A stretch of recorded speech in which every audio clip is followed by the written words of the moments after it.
Welcome to Electripreneur Secrets, the Electricians podcast. I'm your host, Clay Newmeyer. With me, as always, my esteemed co-host, Joseph, the sales bot, Lou Kenny. Oh man, How do you okay. like that? I just pumped you up. I went for like a Bruce Buffer thing there. Yeah, I was gonna say, I was like, I'm feeling pretty special today. Good, good. Guys, it's simple. We're here 5 days a week to help you master sales, simplify pricing, and deliver premium level service. Today is no exception. In fact, today is what we call Action Wednesday.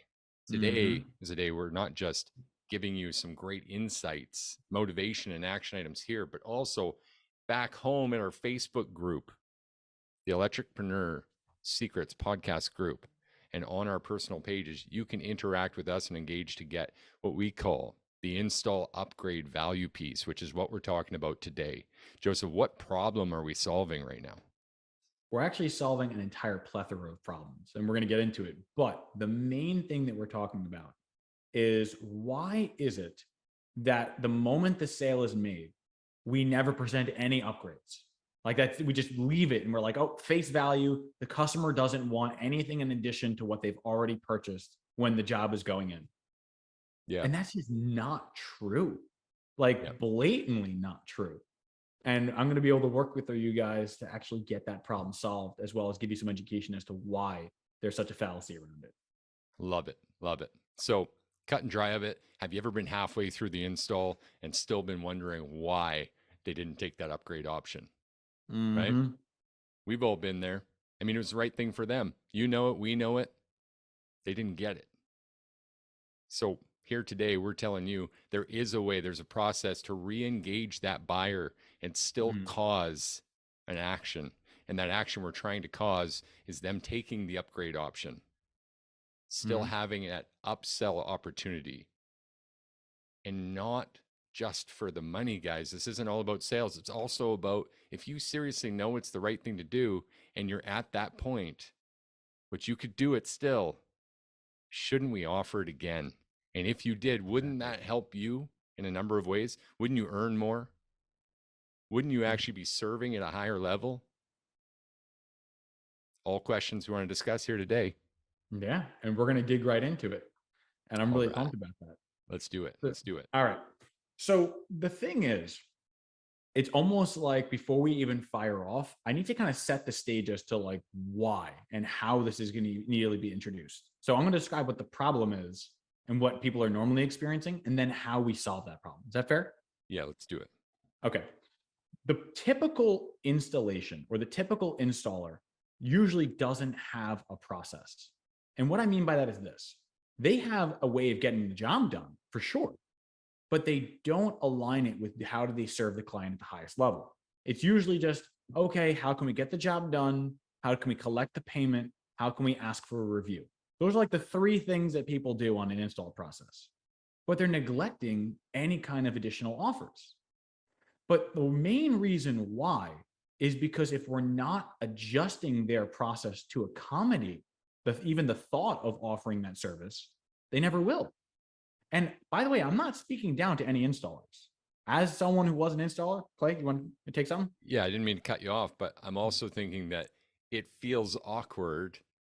Been there, done that, got the t-shirt, right? Like it feels awkward. Do they even want me? Am I imposing to go talk to them again? Should I actually talk to them about this? I could lose the job still. I could really upset these people. Those are all feelings we have when we're not rehearsed, when we're not prepared, and we don't have a process to follow that we know works at this time. Correct. And you actually touched on something I'm going to go into a little bit later, is we're going to teach you how to prevent them from canceling the job as well. This is all literally ties together. It's both offense and defense at the same time. Depends on which way you got to flip the coin. But the first thing that we need to do, like the absolute first thing, is change how the work orders are delivered to the install team. So often you have the sales guy or the service tech or whoever sold the job takes it and says, okay, I'm going to do all the designs. I'm going to put it on paper. I'm going to give it to my install team. They're going to know what to do and they're going to know what to collect. And that's going to be that. I actually believe that we should do it in a very different format. I personally believe that every work order that you deliver to your install team has to be broken into the what, who, why categories. Can I touch on that a little bit more? Of course. Yeah, I love it. Love it. The what is the physical service that you're providing. right? So installing a whole home electronics protection system, or for those who aren't electropreneurs, surge protectors. The who is a specific person in the family, not just who the person is, but you're addressing the family as a whole. Who in that family are we providing the service for? We wouldn't just do something for no reason. There's got to be someone who's going to get some value from this. So the homeowner's name is John. The why is the reason it was offered and how it's going to impact the family. So the client works from home and wants to protect the equipment during bad weather. So instead of saying you're installing a surge protector, you would instead say, we are installing a whole home electronics protection system for John because he works in a home office and he's concerned about his equipment being damaged in bad weather. John's a great guy, by the way. Yeah, I was going to say, I'm just thinking of random generic customer A, but... Is John Smith by chance? I know this guy. You know what? Yeah, I was going to say, all right. John Smith it is. Jane Doe, John Smith. Love it. So the thing is, the reason why we're breaking it into that format is imagine if your installer not only knew who in the family this particular line item was for, but they also knew what particular problem we're also trying to solve. If you could do that for every single line item, you've now empowered them to be able to say, we're doing this for you because. That word, I would tattoo the word because to me if I had the option. And you know what? Maybe I will one day. Yeah. But the fact is it's such an important word. If you can go to your client and say, I'm doing this for you because, and then be able to tie that reason to something that enhances or benefits their life, you're not a salesman anymore. You're simply a conduit to a solution. And the reason why installers usually don't like doing upgrade options is because none of them want to feel like salespeople. I mean, isn't that safe to say? Absolutely. Absolutely. I love the emphasis on that word because, again, and always, because even prior to us joining forces here in this noble cause to really serve electricians, for electricians, by electricians, guys, I was calling it a because frame. I literally want to print off like an 8x11, just bold text, block text, because, and frame it on the wall right there. Put it right beside me. It's so important. You're completely right. And, you know, in addition to that, it's an extremely important step.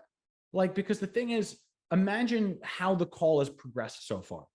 You had a service tech or a salesperson go out. He built an amazing relationship with the customer. They connected, they bonded, they decided to exchange currency, and now everything's good. But then the installer comes by and that relationship's not there. They got to rebuild it. But if you knew exactly, be like, hey, John, I've really been looking forward to working with you. Clay said amazing things about you. I've been looking forward to this call all week. And then you start reviewing and you're able to say, we're doing this because it benefits you here. We're doing this because it prevents this. We're doing that because it's going to enhance this for you. Yeah. Now, does it seem like you don't know what you're talking about or you're not familiar with the family? No, not at all. Opens up a very important conversation, by the way. And I've had this chat with many of our clients as well about creating this three-dimensional experience. At no point as a homeowner do I want someone working in my house that I don't feel like I know, like, and trust. That introduction and the emphasis we're putting on this really is so important, I believe. And I believe that in my heart from my own experience. When someone's in your house that you don't feel personally aligned with, you don't have that connection with, there's always going to be what I call the red team. In other words, they're always going to have the little doubts that they're going to be listening to. And it's going to be more important that that installer then checks in at proper intervals. It's going to be more important that they follow the exact play, because if anything's out of whack, anything in the slightest, that red team is going to come to the front and the reputation is going to start to plunder. Exactly. Now, I love that you touch on that because this process also serves a defensive role. Just in understanding the work order. Now, granted, when you understand the whole process, you'll have more protection.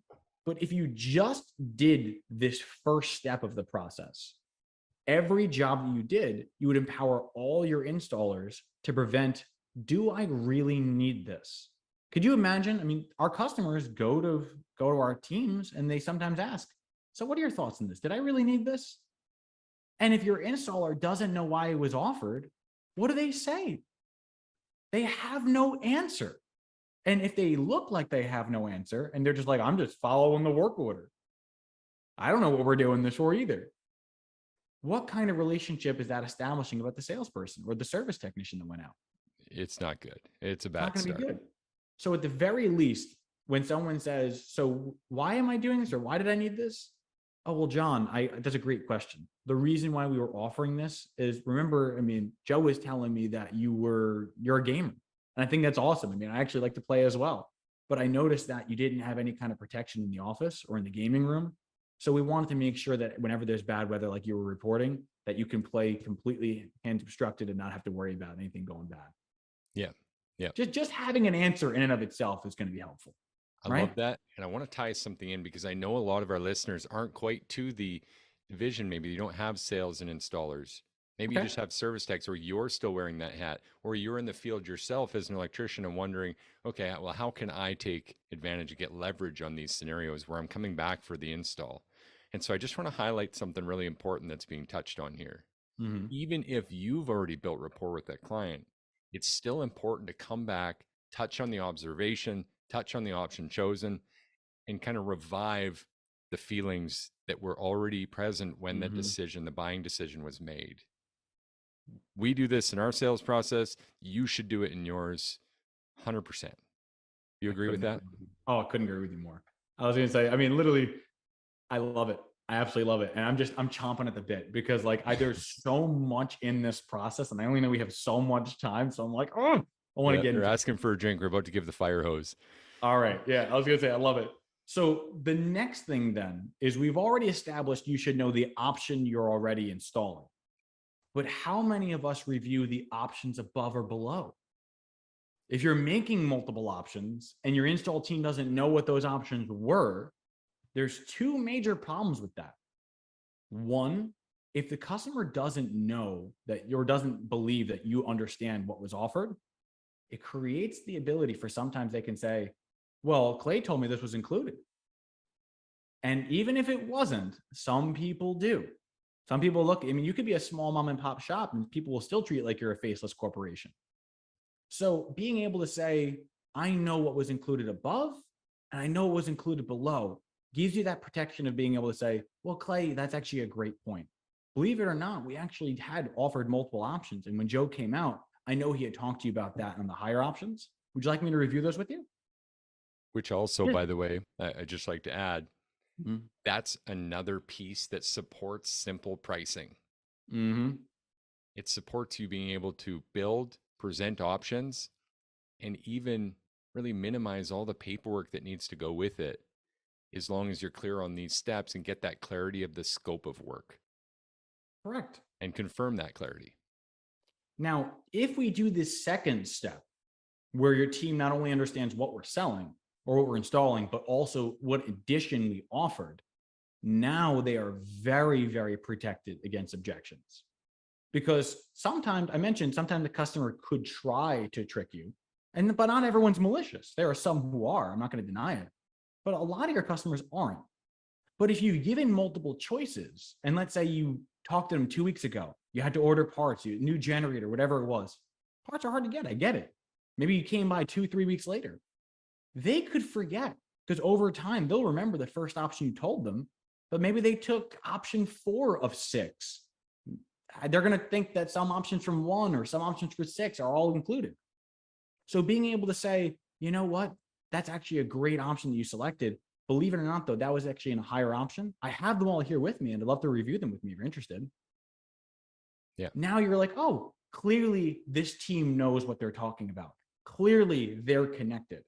And Clay, if you were a customer, how would you feel if someone were to say, like, okay, the salesperson came out and gave you information and the installer immediately had all their information as well? What does that say about the team? I'm going to tell you really two things around that. The reality is that's actually fairly natural, I would say, and it should be what happens every time. Because communication is required and it is the most important thing. We'd all like to assume that our service providers are 100% communicated, 100% on the same page throughout their team, so that we know we're getting the delivery that we ordered. But the reality is far, far from that, isn't it? Unfortunately. But that's what we're here to change. We're here to change this industry. And I'm glad I couldn't have asked for a better person to do it with me. Cheers. Awesome. So continuing on, now some of you might be saying, well, how do we introduce it? right? Like, okay, I get that. I understand that now my technicians know we've changed our work orders. This is where the magic starts to happen. If you formulated your work order in who it's benefiting, what you're doing, and how it's going to enhance their life, now you're going to be reading the work order to the customer in that same framework. By doing that, you're able to establish value as well as preventing cancellations at the door, because sometimes that happens. So, like, you'd want to describe the work by highlighting who they're doing for and how it's impacting them. So, like, your first line item could be, we're installing full room lighting in your wife Melanie's closet so she doesn't have to use the phone flashlight when she's going to see what she wants to wear in the morning. Like, right off the top of my head. But the thing is, that's a real scenario, because now they're like, you know what? Good. I'm glad they're solving that problem. They're enthusiastic to solve the problem. So each individual line item is going to get communicated in that framework. At the end, once you've finished all of that breakdown, now you're going to introduce a question. Be like, hey, Clay, do you mind if I ask you a question? Please. Like, go. Sure. Well, I know when Joe came out for the design of this project, he offered to fully trace and identify all the circuits in your home. Was there a reason you chose not to have that taken care of? So the question is, what's really, really, really important is the last thing is saying, is there a reason you chose not to have this taken care of? Why do you think that is, Clay? Well, we're going to go back to that moment. For me personally, we're reflecting now back to that emotional moment and coming up with the reasons for and against to answer that question is what's coming to mind for me. Yeah, because realistically, very few people are going to have this answer prepared. Yeah. Because it's not something that's usually top of mind. So it's absolutely essential. You got to pose this question, why they specifically chose not to have something addressed, because otherwise it's not going to be thought-provoking enough to generate a change to action. I need them to break through the fog and say, I know that Joe offered you this, and I know that this would benefit you. If you don't mind me asking, why did you specifically choose not to have it taken care of? It also puts it on them, because it stops becoming, oh, well, the money, or, oh, I didn't have the time. It's like, why did you choose not to do something in your own home? I would like to underline the importance of a word you used, which is the fog, and just acknowledge that for a lot of people, they're not expecting this level of premium service. There could be a deer in headlights scenario here, where even though they trust enough to make that decision, it's kind of like after you leave, they're like, what just happened? Yeah. Wow. We just got served at the highest level. We did not see that coming. We went into this thinking low price, low price, low price, and we came out with a financing package. Right? But the stats are there. 33% cross sales internationally, 33% once already committed to the purchase will buy something else. And now they've had time to process it, and now you've come back and consistently delivered again. And just the fact that you're asking the question now with a different level of trust, a different level of understanding for these options, having had more time to think about it. I mean, it's a no-brainer to me why this stuff works. That's actually, you bring up a really great point. And I want to touch on that a little bit more, because there are some customers that even if they wanted a better package, won't invest in the best if they don't really trust you or they don't really understand what your company represents. So some people may be like, you know what? We have a lot we want to do, but I kind of want to see how you operate. And if we like you on this job, we'll do more jobs with you. But if you had an amazing relationship with your service tech or salesperson, and then the office was on top of it and calling you and letting you know, hey, we're on our way, we're dispatching, we're getting this, you're keeping up to date, permits are handled, everything's been seamless. The installer shows up clean, cut, uniformed, smelling nice, and now is giving you this level of service. It becomes very hard for someone to say, yeah, there's gaps in this company. But we also have fail safes. I wouldn't be Spectrum if I didn't have fail safes, right? So what we have here is, unless the customer says specifically, I don't want to hear about it further, because that happens. Sometimes you'll have someone be like, I don't really care. And if they do, you say, okay, not a problem. I'll take that in consideration. But unless they say specifically that, you always want to give a reason why it was offered and who it's going to benefit. So it would be like, well, Joe, the reason why Clay offered this to you was because he felt that this would benefit your life in this way. Do you feel like he was wrong to offer that? No. Or another way of doing it is, well, the reason he offered it to you was because of X. Can you see how that would increase the safety, the quality, the reliability that we provide? Yes. Or even then. And then at the end, regardless of which way you want to go, you say, well, with that being said, would you want me to help you with that while I'm here? Or would you save that on file for the future? This is incredibly important here. Everyone, like bold, underline, italic, everything you've got to do, this line will save you. The reason being is because what you're establishing is a no-lose scenario. Because either they're going to choose to move forward with you now, and you're giving them an opportunity to help them now, or you're saying, should we save this on file for the future? If you save it on file for the future, now you want to make sure you're writing things like, okay, why did this customer want it? Why did they say they wanted to hold off? What were the things they were trying to solve with this? And you save that on file. The next time you have a maintenance agreement, the next time you come out for a service call, the next time you do anything with this customer, you can look on their file and say, I know we were supposed to offer a whole home electronic safety system. And I know that Clay could really use this because he just bought a $3,000 fridge with a camera inside of it. And we want to make sure that gets taken care of. And if you're on the Facebook chat, guys, you just saw me post hashtag no slow seasons. And highlighting something Joseph just said yesterday. I posted on the story as well, talking about, hey, we're not training for the peak times. Everyone seems to want to train when you're busy. We're training for what? Just to throw this in here quick. Oh, I'd love to. So I'm just going to touch on that really lightly, but let's do it. I have a very unusual approach to sales. And I feel like this is something that would really help you. And it's the intentionality in what you're training for. So many people, and I learned this from the HVAC divisions, where they would train for summer. And summer was like this feeding frenzy, all the blood's in the water, sharks are going crazy. You needed to train for that season. And you needed to get as much as you could in your coffers during the summer so you could ride out the winter. I disagree with that mentality because I believe that consistency is more important than the high revenue. I would rather make $100,000 every month than do $200,000 for 4 months and then $50,000 the rest of the months. So my personal belief is that you don't train for the busy season when everyone's order takers. I train for when it's slow and it's scrappy and everyone's fighting over the same leads and objections are coming out of the woodwork. Because if you can close those, the summer is going to be a cakewalk. Absolutely. So train for slow season and you will always find that you're more prepared. Not to mention, yeah, absolutely. Not to mention a great qualification process. So bridging that back full circle, as you mentioned, okay, we confirmed that, yes, this is a problem with this client. Yes, it is something that interests them. So that yes or no commitment from them led to this. Okay, is this something we're working on right away or in the future? And that future list is just as important. And it's one of my favorite things about our sales process is none of this is really about today's sale. It never has been, never was. It's about serving today's customer at the highest level and serving tomorrow's customer, as we discussed on one podcast where we talked about today's business and your tomorrow's business. So important to recognize that lifetime client value. So please, where does this take us next? We got about a few minutes here left to. No worries. I may not be able to get to the whole thing, but I'm going to try my best. All right. So there's one more way we can introduce this because some people are like, well, that might sound too salesy. Okay, not a problem.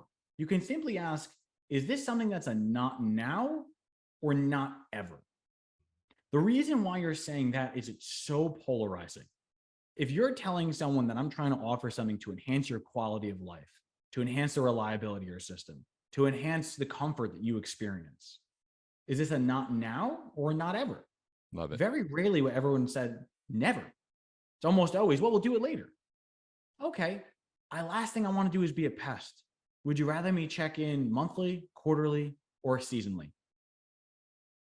You can simply just ask them, be like, I can check in with you at these times.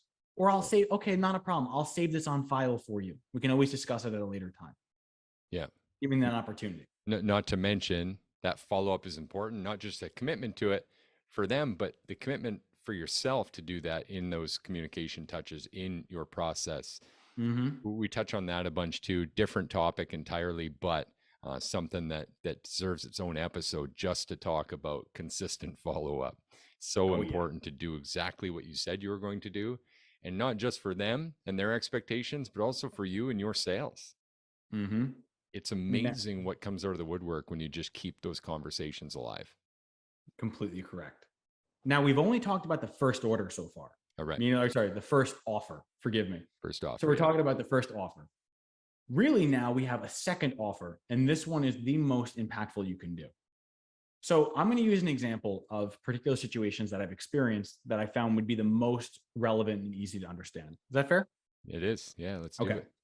So let's say in New York, we find a lot of 100 amp services. It is what it is. I mean, sometimes there are still 60 amp services on an A-frame meter that they're running to. So giving them 100 amp is a significant upgrade.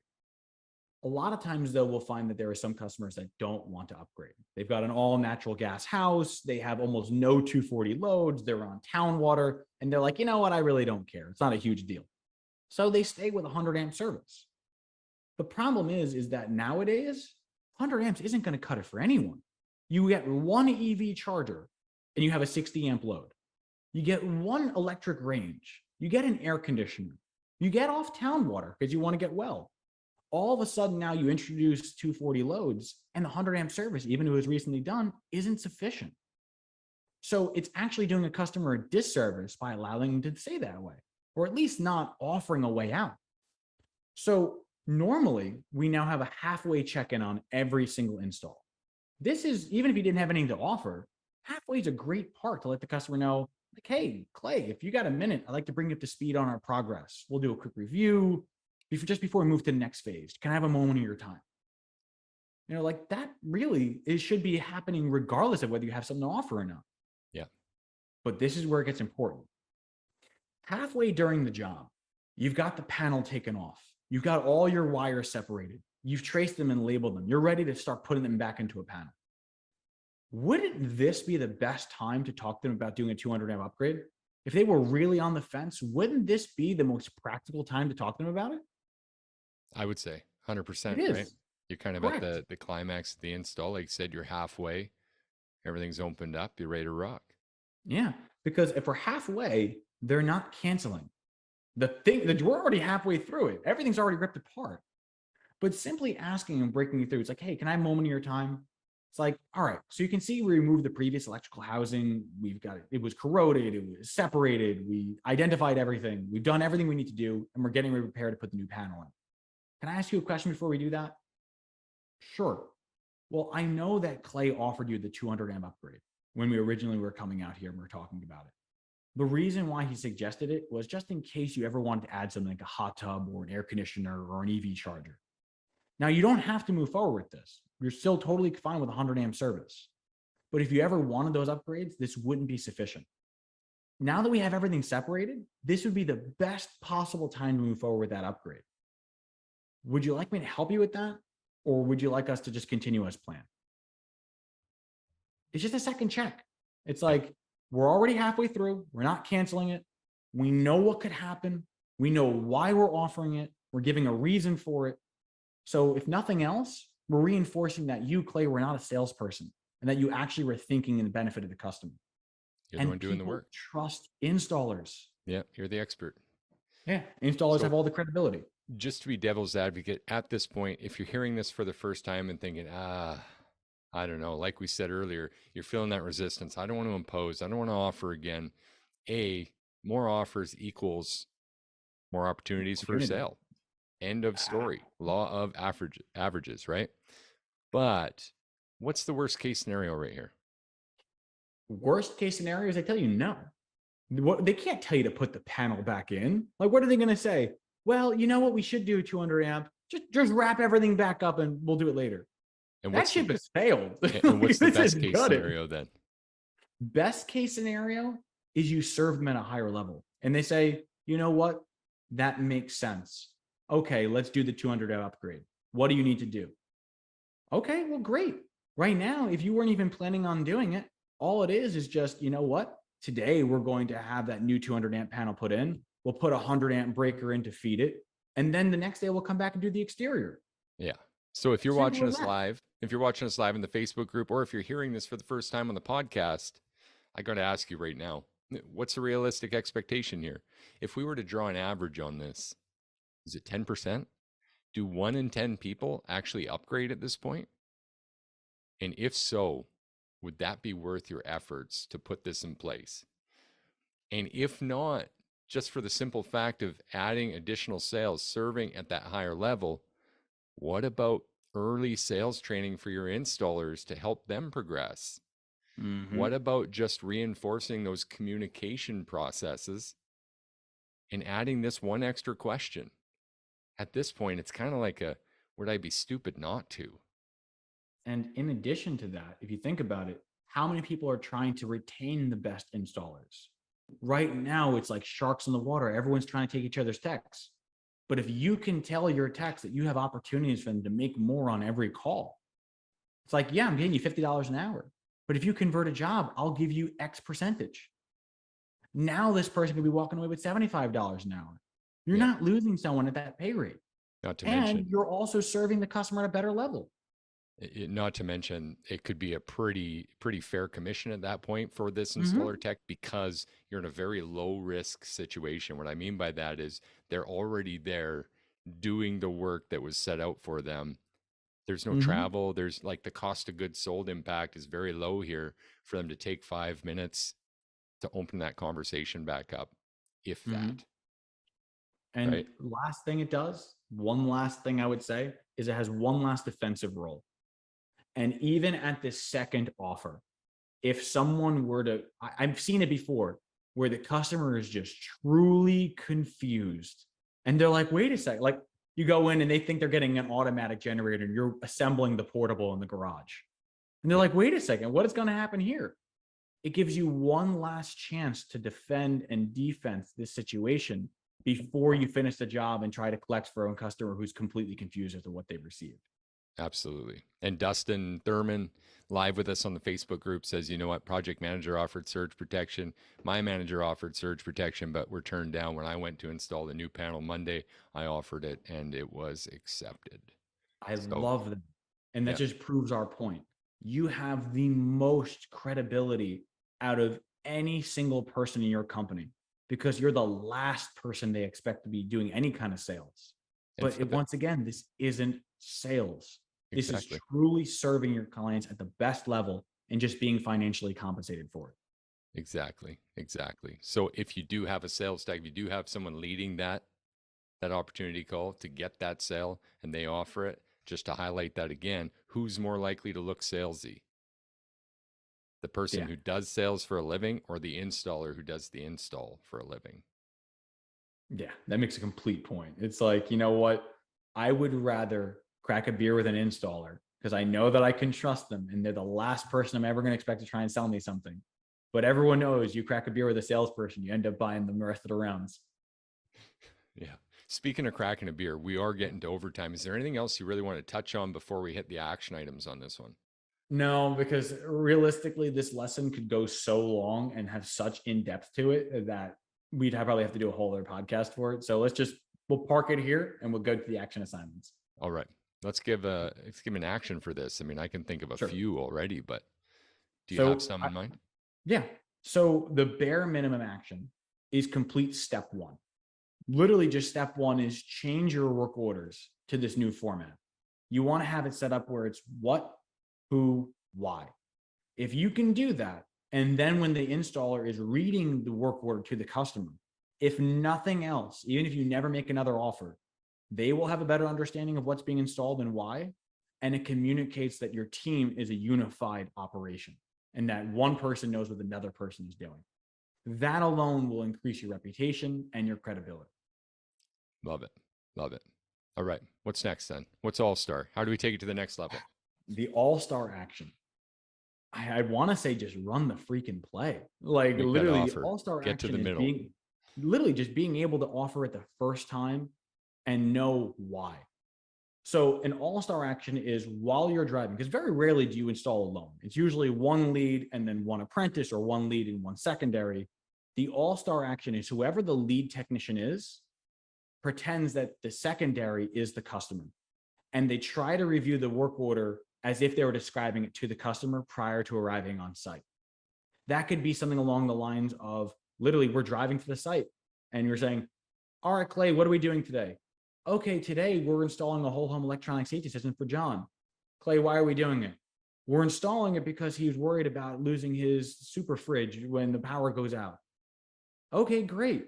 What other options were available? Other options available was he could have had 3 levels of surge protection. He could have had 2 levels of surge protection or a single level. Why would he want that? You can see how that drilling with nothing else would make it more flawless when you're doing it, right? Absolutely. Yeah. So that's the all-star action. Well, I love it. Thank you for those actions, and thanks for that thorough introduction to this install upgrade process, guys. Again, if you're with us live on the Facebook, if you're watching replay, let us know live or replay, but also type in hashtag install upgrade to get this 6-page process sent over to you guys. Happy to help you with that today. If you're listening and you haven't checked out our Facebook community yet, please go and check that out at Electripreneur Secrets, the Electrician podcast community. Steve's live. Thanks for joining, brother. And if you guys didn't know, we are here on a mission to help you master sales, simplify pricing, and deliver premium level service. If you're curious and maybe want to check out a look on the inside and what it looks like to be part of our Better Practice group, where we're actually working with you hand in hand to not only understand, but to implement these processes and start getting those tickets up and those reviews, repeats, and referrals dialed up, then you want to send us a message on Facebook and Messenger, or engage on our post there as well. Guys, it's been an absolute pleasure. Thanks for joining us again. Cannot wait for the next time we meet. Y'all take care.